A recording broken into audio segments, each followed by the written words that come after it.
Ayan oh, pag tinignan mo yung kanyang, oops, putya, may tumor na oh.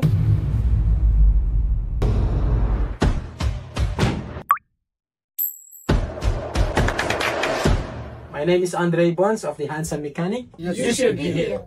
Ito ay blue slip.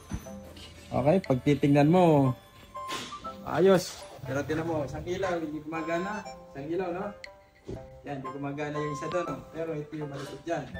Pag tinignan mo dito, yan, wala ka nakikitang unusual.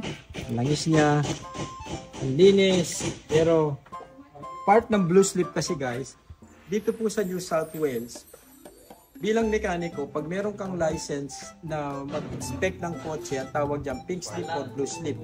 Yung sa akin, pink slip and blue slip pareho yan. Kung ano yung sasabihin ng mekaniko, pag bagsak, bagsak, walang magagawa ang customer. Ganon ang sistema dito. Tinan mo to guys. Pag tininan mo dito, normal. Kaya papakita ko sa inyo dito. Kita nyo yan guys. Ayan o, kita ba? Sundan natin. Kita ko doon, mayroong kulay berde o. Ayan o, pag tinignan mo yung kanyang, oops, putya, may tumor na o. May tumor. Ayun o, may naglilik na o. Shit, ayun. Oh, pag sinundan mo, hanggang dito guys, naglilik na o. So, i-recommend natin na palitan ng upper radiator hose. Tapos, saka natin i-boost. So, this is Andre Bonds, the Handsome Mechanic. You should be here.